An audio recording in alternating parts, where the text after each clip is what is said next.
guys, pag-usapan lang natin ng breaking news na exclusive na pinag-uusapan ng mga Delulu fans at ng mga sausawerang kapitbahay. Lalo na guys ang balita. Isa pang cut din project tuloy na. Wow, grabe guys ha. Tuloy na daw ang project ni Catherine, Bernardo at Alden Richard. Siyempre, inaalam natin guys kung kailan ito mangyayari. Ngayon 2025 ba or sa susunod na year? Kasi ito ay updated na sinasabi ng balita sa atin at ating alamin kung ano nga ba talaga ang katotohanan. At ang sabi, Manila, Philippines, no doubt na kinasabikan ang muling pagtatambal ni Catherine, Bernardo at Alden Richard sa Hello Love Again. Kung di ba naman itanghal na ito'y official as the highest grossing Filipino movie at all time.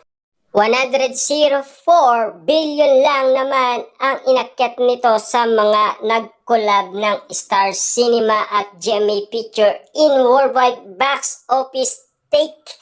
Winalis tuloy nito ang naitalang record ng rewind ng Primetime King and Queen ng GMA. So saan i-attribute ang unprecedented success ng Hello Love Again? Na alam naman natin guys, no, pinagpapatuloy lang ang nasimulan ng GMA Network at ang ABS-CBN. At siyempre guys, pinag-uusapan na dito ang nasabing project ulit ni Catherine, Bernardo at Alden Richard. At kaabang-abang na yan dahil dito lang malalaman natin kung ano ang gagawin nila.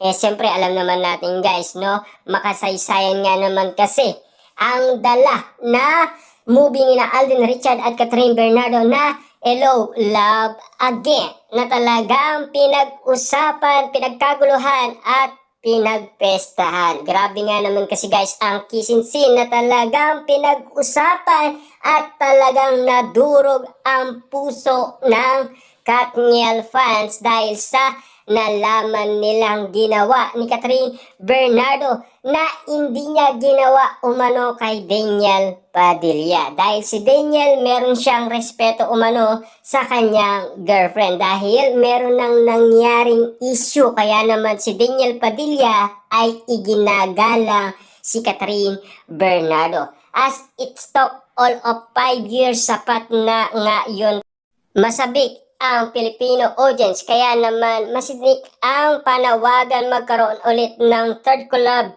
ang dalawang film company. May nagsuggest na gawin Hello Love Forever ang part 3. Yun nga lang, may nasisilip na. Ano kaya guys ang nasisilip ng nasabing kumpanya? Siyempre alam naman natin guys kung teleserye or movie.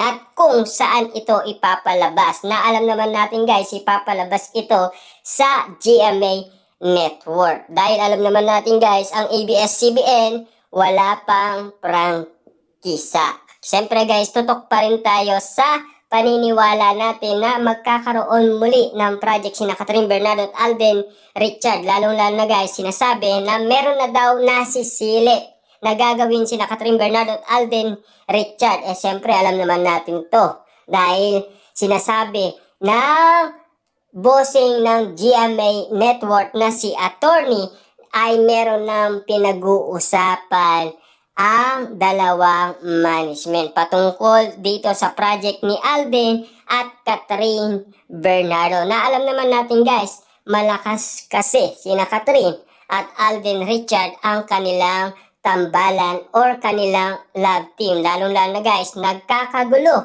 ang mga Delulu fans dahil alam naman natin sabik na sabik din sila sa project ni Catherine Bernardo at Alden Richard sa kanilang pagbabalik. Pero ano nga ba talaga guys ang tunay na gagawin na project ni Catherine at Alden Richard? Yun na nga, may nasisilip na. Danger dito, gusto ba nating tuluyan aklasan ang mga Katniel fans ng aktres at dating nobyo nitong si Daniel Padilla?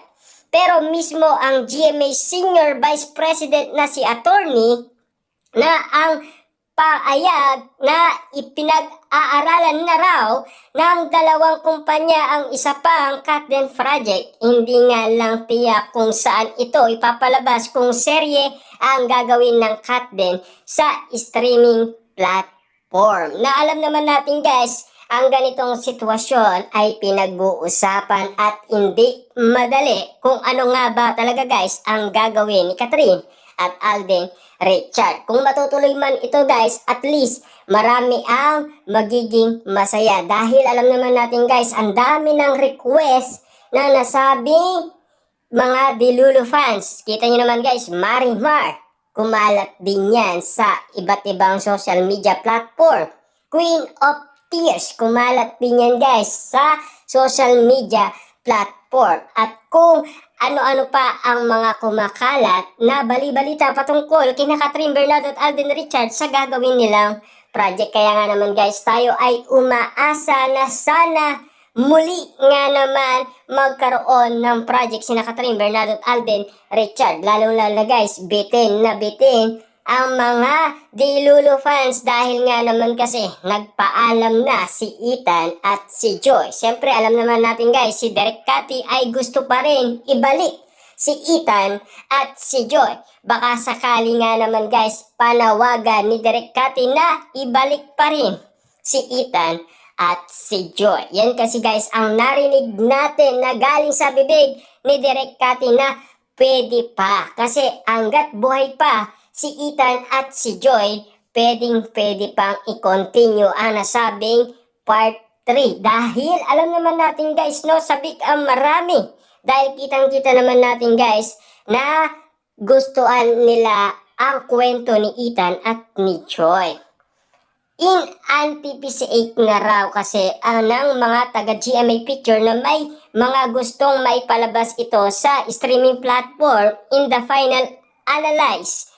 Buwelta ni Valdez kung teleserye, mahirap. Kung movie, pwede pa.